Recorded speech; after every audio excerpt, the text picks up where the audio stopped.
Hi, this is Eric Martin with Board Game Geek News. Going to be looking at Ninja Taisen, a two-player game by Katsumasa Tomioka that uses rock-paper-scissor technology as you fight against one other player. And you were trying to take over their village using your deadly rocks and scissors and paper. Triumph! Here's the setup for Ninja Taisen. You've got two villages separated by a beautiful landscape that's sort of folded over, kind of Inception style.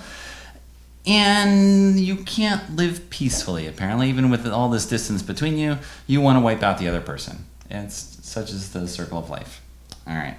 Each player has 10 cards, and they have rock, scissor, and paper, with strength 1 to 3 in each number. And you also have the big kahuna, the chief, who is a 4 in all the suits, because that's how awesome he is. To set up, place your chief first in the village, you shuffle your cards, and you lay them out at random. Well, this is not very random, but so be it. On a turn, you roll the 3 dice, which have 3 1s, 2 2s, and a 3. And then you must move at least one ninja, and you can move up to 3. You move a green one, blue one, a red one. The chief is all 3 colors, but you can move him only once a turn. When you move, you would move other pieces on top, if that's how it works out. So for example, I got a 1. I can move this 1 space on top of someone else. Put this over here. If you have a card that has 3 or more on top of it, it can't move. But I can now move the red one 3, 1, 2, 3, and I can move the green one 1, and that's my turn. Then the opponent's going to take a turn, where they are trying to move and ideally take you out if they can. Can that happen in this case? Possibly. I have green go 2. Lay on top of this guy. Doesn't quite work. Red goes 1. Goes here. And paper goes 3. 1, 2, 3. Now we have a face-off between the tribes. His guy, paper 3. Mine, paper 1. Oh, you know who loses that battle? The 1. My card's out. However, scissor versus paper. Now his card's out. There's no more combat, and the round was over. He probably should not have moved there. He should have perhaps waited right here. Keep your forces together. It's going to be my turn. You never have to use all of your dice. You can choose to just use 1 if you want. Okay? And there's different choices for what you want to do. If I move my scissor here, I'm going to cut his paper, but then his rock beats me. If I move the rock first with the scissor on top of it, I cut his paper, his rock beats my scissor, and then my stronger rock beats his weaker rock. All right, I'm up 2 to 1 in that combat with a guy close to the village.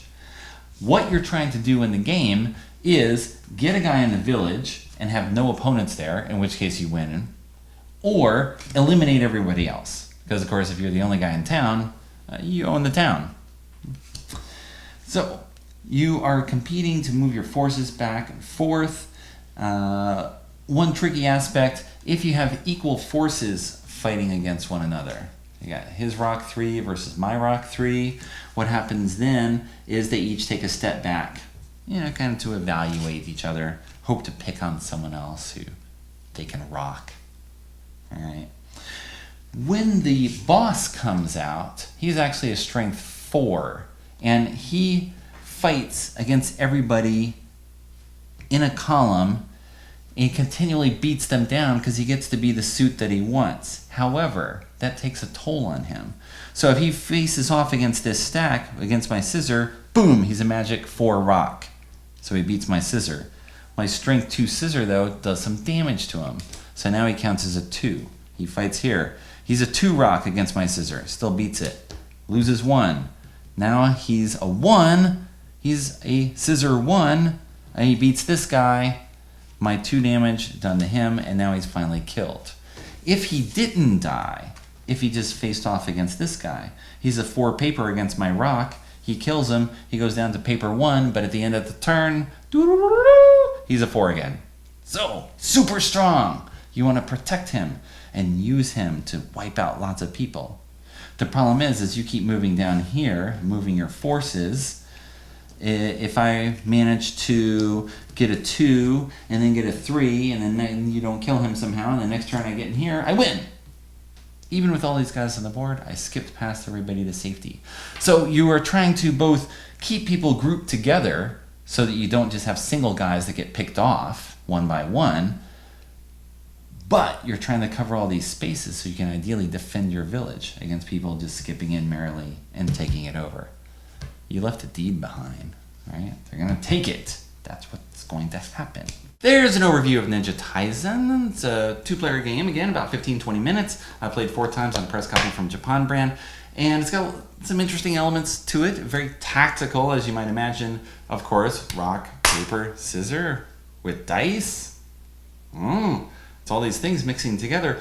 So you try to really react to what the other player is doing and keep certain cards together and keep others back and defend this part of the village and advance with others. And you really bounce off of what the other person is doing to try to get to that goal. And at some point you kind of shift to be like, I think I can really eliminate all of them. But you have to watch that back line and make sure no one sneaks by it. Because all it takes is one guy. He gets to hop by. And you could be doomed. It happened to me. It could happen to you. It could happen to any ninja at any time.